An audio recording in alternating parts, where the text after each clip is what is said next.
Josh Thompson, who leans in favor of Paddy Pimblett for the victory, analyzes the UFC 314 bout between Paddy and Michael Chandler.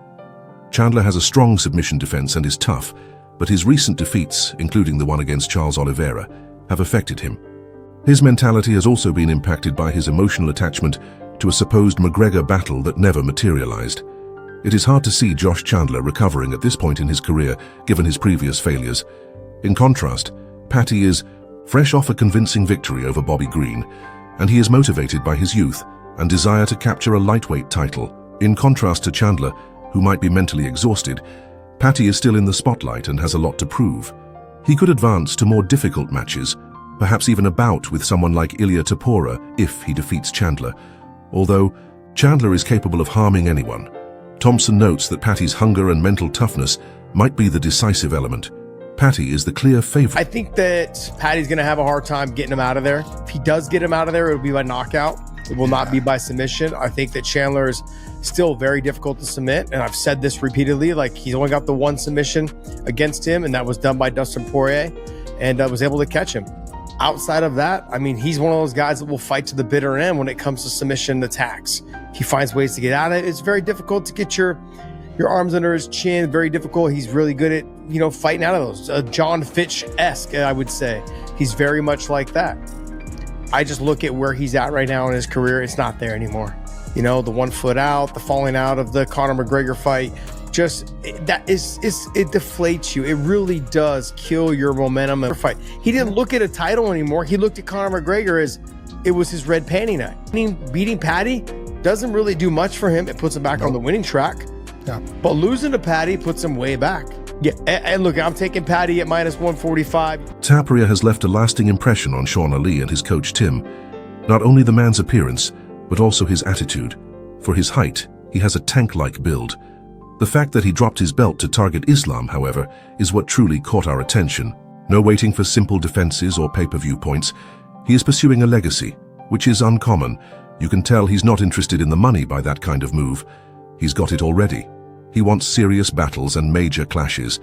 However, the conflict with Islam is not inevitable. Islam is focusing on 170 and hasn't expressed much enthusiasm in taking on another featherweight as he moves up the ranks. Khabib, meanwhile, is apparently against that strategy, particularly now that Bal is involved. In order to avoid conflict with Islam, Bal even stated that he would relocate to 185. As a result, things are becoming chaotic. Although Topuria is prepared, it remains to be seen if... He's so short. He's like 5'5". He's got wide shoulders. Wide fucking shoulders. But I'm glad he moved up. I'd rather watch him go fight. Dude, him versus Islam's a fight to make, in my opinion. It's badass because what he's doing, which you don't see many people do, is be like, fuck the pay-per-view points. I know they're probably not as much as they used to be, obviously, but still, he's saying, okay, I guarantee could get the pay-per-view points next fight on a big card, or nope, I'm not even gonna do that. I'm just going for this. He's got money in the family. It shows that money doesn't mean anything, and he's going for like fucking legacy fights. It's crazy. Yeah, there's an article that came out this morning that he said that the UFC promised him a title shot if for dropping the belt. That's why he did it. Well, isn't Islam saying he doesn't really want to fight him? He's like, I don't really want to fight another 45. You're moving up. And Islam wants to move up and fight for 85. At 170. 170, yeah, Bilal. Damn, but Khabib said that can't happen. Bilal and Islam can't happen because Bilal said he'd vacate and move up to 85, though. During his exclusive interview on the PBD podcast today, Ilia Topuria just delivered some very harsh criticism.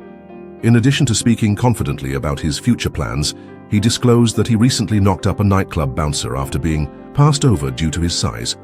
However, the headline wasn't even that. Ilia reiterated the assurance that Dana White had given him. He will compete for the lightweight belt in his next bout. Charles Oliveira Topuria has next, regardless of whether it's Islam Makhachev or if Islam advances. As if the championship opportunity had already been reserved, his crew is already sifting through the footage on both players. He stated that Dana White will never offer him the fight, since it doesn't make sense from a promotional aspect when the subject of Armen Sarakan was brought up. In Topuria's opinion, the UFC should have him compete for the title, rather than against someone who doesn't advance his legacy or the organization's narrative. Ilia has been... What point did the two of you guys build a reputation? Like, listen, don't mess with the Topuria brothers.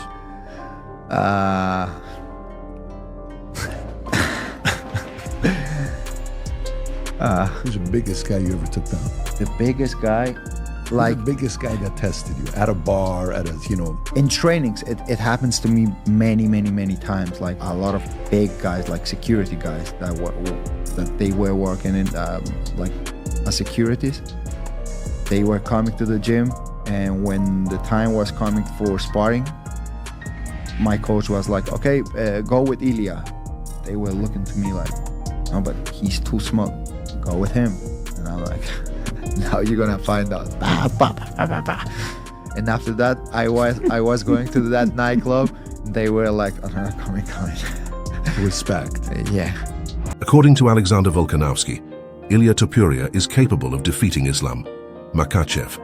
During a recent sit-down with Daniel Cormier, Volk revealed his opinions on a possible super bout, which surprised several fans. Vog thinks Elmador has a genuine chance to pull off the upset, even though he is a veteran featherweight champion and has faced Islam 5 times himself.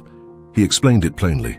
Makhachev believes that Ilia is the person who could catch him early, and if he loses, it will be due of this. Topuria is quite dangerous in those first few rounds because of his hands, explosive power, and crisp boxing. Ilia's takedown defense might allow him to live long enough to make that one huge shot.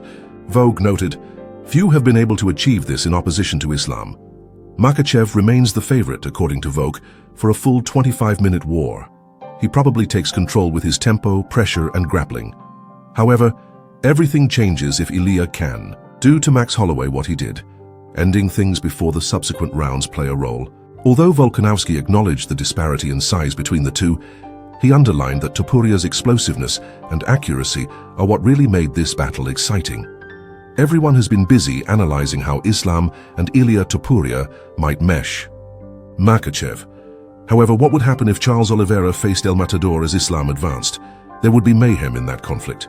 Charles poses a whole different threat. He is significantly more violent, erratic, and deadly in scrambles, but he is not the same type of suffocating grappler as Islam. There could be pyrotechnics versus Ilia's flawless technical striking, since Charles throws with reckless power. On the feet and isn't scared to accept injury to offer some back. Ilia would need to maintain her defensive acuity. Charles is prone to injury, but bounces back quickly and does well in a chaotic environment. He would be plunging right into one of the most brutal submission fights